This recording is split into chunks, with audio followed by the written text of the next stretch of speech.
Hello everyone, my name is Ian. Welcome back to my hobby YouTube channel in brief book and film reviews. This is actually the third week in a row that I'm to be able to get back online and do some reviews, which is great. I haven't done 3 in a row in quite some time. Today I want to give a review to a really good book that I read. It took me about 1.5 years to read this, not because I was so slow at reading it, but I picked it up and I forgot about it, and then I started reading again. I just didn't have time after I bought it to actually read it, so I'm delighted that I finally got to read it there last week, and I wanted to do a review today for it. So just give you a bit of information about the book before I give the review of it and tell you what I got from it. So the book is called Bloodline, and it's by Brian O'Connor. The publishers Poolbeg, which is a really good publishing company. It's up in Sandy Cove up in Dublin, and when you see Poolbeg on a book, particularly an Irish book, they you know it's a good one. 90% of the time it's a really good one. The publishers the genre is fiction suspense. It's 309 pages long, and it was released in 2011, so it's quite some time ago now. So that would be, what, 15 years ago. Really good book. The author, this was his first novel, and I think he was up until that time where this was released. That was 15 years ago. You know, he wrote for the Racing Post, which is a famous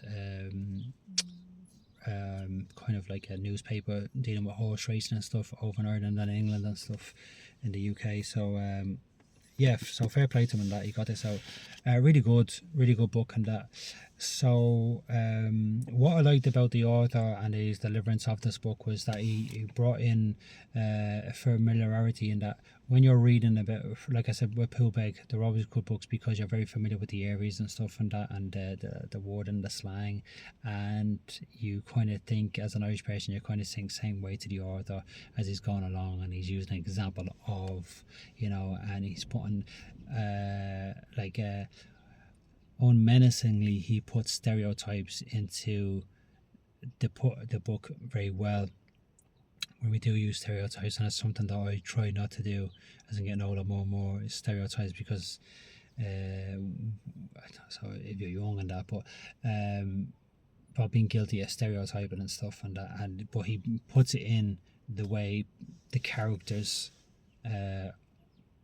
live their life or fall into place, you know, and the characters within the book and that. Like I said, that's fiction.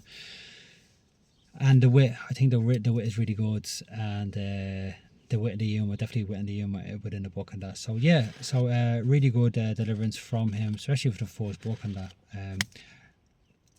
So basically the storyline is there's a young jockey, Liam D. His name is D.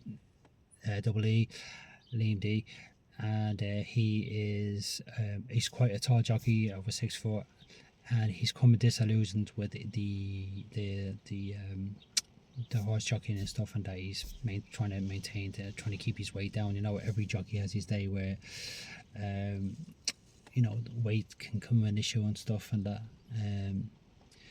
and also when you get to a certain age and stuff and that, you start declining. Young jockeys come on board, and you know, trainers are known as prefer the younger jockeys, and not all the time, but you know, like, so he's coming disillusioned and that, but he's figuring to himself he wants to hang around. There's one particular special horse within the stables. It's Bailey McFarlane's stables within the Curragh. The Curragh is a very famous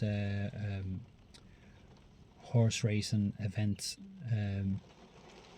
race card kind of within Ireland, a place called County Kildare, and this horse is looking to ride in the Cheltenham Gold Cup, which is over in the UK, and a lot of Irish jockeys and trainers and horses, they all go over and try to win this Gold Cup. It's a very special day in the horse racing calendar. So as time goes by, he's saying to himself, will I just hang around?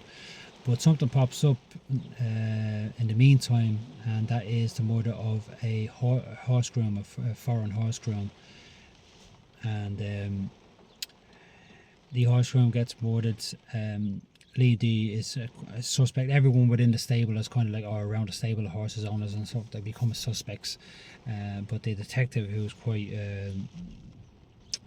knowledgeable and stuff and that, and quite, senses that, and he doesn't believe that, Liam, over the course of time, after interviewing him, and that is a suspect, and he wants to boil down to trying to help him, try get Liam to help him to boil down who the actual real suspect is, and that, um, so he's kind of hanging around at the time, and it goes within the story, goes within and talking about events within the book and stuff. Liam eventually kind of falls in love, starts to fall in love with this Ukrainian stable girl, who is very attractive and that, and is around the stables all the time and stuff and that. But there's twists and turns within it, which is really good. And I don't want to say too much more about the book and that, but I just wanted to come online anyway and give a review to this book. I have to say it's really for a first time book, novel, really good. I don't think I've failed to mention anything else in that, because I don't like going too much into the books because it spoils it for people. But if you are looking for a decent book and you haven't already read this book and that, it's definitely worth a read. Brian O'Connell's Bloodline. You probably would get it cheap enough now,